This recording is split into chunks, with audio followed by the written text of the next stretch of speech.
नाही, आमची यादी तयार आहे. एबी फॉर्म पण आलेले आहेत. आज संध्याकाळपासून आम्ही एबी फॉर्म द्यायला सुरुवात पण करणार आहे. जवळजवळ सर्व जागांवर आमचं वाटाघाटी किंवा बोलणी जी होती ती संपलेली आहे. त्यामुळे उद्यापासून फॉर्म भरून 2 दिवसात आमचे भरून होतील. ही अशी शब्दशः झाली पण मनाने तुटलेलीच आहे. बघा अजून 2 दिवस काय काय होतंय ते. आमच्याकडे भरपूर आमच्यातले जे पैसे घेऊन गेलेले अशा लोकांचे फोन येतात, आता आम्हाला परत घ्या. आम्ही त्यांना दरवाजे कायमचे बंद केलेले आहेत. परंतु बाकीचे पण यांनी जे खेळ केलेले आहेत किंवा पक्षांतर्गत यांची जी चढाओढ होती किंवा खूप लोक 10 वर्ष झाली इलेक्शन झालेली नाही, त्यामुळे खूप कार्यकर्ते जे असतात प्रत्येक पक्षातले इच्छुक असतात, ज्यांनी 5-5, 10-10 वर्षे मेहनत केलेली, अशी लोक नाराज झालेले आम्हाला दिसतात सध्या तरी. आणि युती अशी यांची झाली असेल दिसते वरवर, परंतु ती तसं नाहीये. कोणी कोणाला, कोण व्यापाऱ्यांना कोणी मारायला जातोय का? मुनी लोकांनी त्यांचं काम करावं. राजकीय पक्षांच्या सुपाऱ्या घेऊ नयेत. अनेक जैन लोक आमचे मित्र आहेत, व्यापारी आहेत, कोणी सांगावं इथे कोणाला काय त्रास होतोय का? मला वाटतं या राजकारणात अशा लोकांनी, साधू संत पवित्र काम करत असतात, त्यांनी पडायला नाही पाहिजे. एक समजूतदारीने तणाव व्हायचं काम एका बाजूने होत जरी असेल कदाचित, तर तो निवळेल कसं यामागे बसायला पाहिजे. उगीच निवडणुकीच्या तोंडावर असं एखाद्या पक्षाला फायदा होईल आणि अशा गोष्टी करून त्यांनी त्यांची प्रतिमा डागळून घ्यायला नको असं मला वाटतं.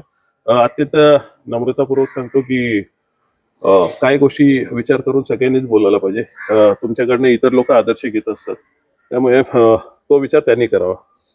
ज्या पद्धतीने कल्याण डोंबिवली पाहिलं, इतर ठिकाणी भाजप आणि शिवसेना यांच्यामध्ये जे सीट जागा वाटपची चर्चा आहे, त्यानंतर त्यांच्यामधला संताप हा बाहेर निघतोय, कसं पाहता या सगळ्या? नाही, निघेलच ना. कारण काय आहे माहिती, ह्या लोकांनी निवडणुकीच्या तोंडावर किंवा त्याच्या जरा आधीपासून जी चढाओढीच्या मागे लागून चढाओढ करून जी जे आयात केलेले काही लोक आहेत, ते पैसे देऊन केले असेल किंवा निवडून येईल म्हणून काही लोकांना हे केलं असेल, काही लोकांना काही भीती दाखवून केलं असेल, अशी लोक तयार झालेली असताना, यांचा हाऊसफुल झालेला असताना हा जो उद्रेक तुम्ही बघाल की काल खरं तर नाशिक पासून सुरू झाला.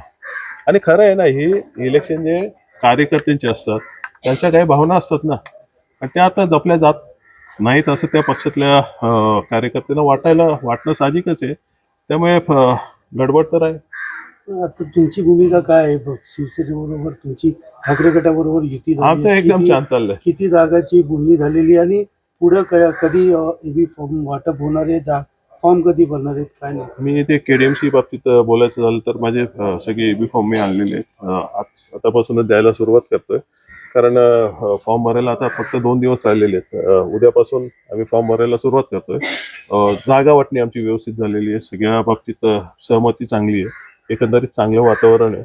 2 भाऊ एकत्र आलेत म्हणून मराठी माणूस खुश आहे, आमचे इच्छुक उमेदवार खुश आहे, जमिनीवरची लोक रिस्पॉन्स देतात की चांगलं चाललंय, तुम्ही हे आधीच व्हायला पाहिजे होतं आणि कुठेतरी एक चांगला रिझल्ट येईल या आशेने इच्छुक उमेदवार असतील, आम्ही असू, एकंदरीत चांगलं वातावरण आहे निवडणुकीच्या दृष्टीने. फॉर्म्युला काय, मनसेला किती जागा आणि शिवसेनेला किती जागा? फॉर्म्युला असं काय नव्हतं. आम्ही साधारण एक 54-55 जागा 122 पैकी मनसेसाठी राखीव ठेवलेल्या आहेत त्यांच्याकडनं.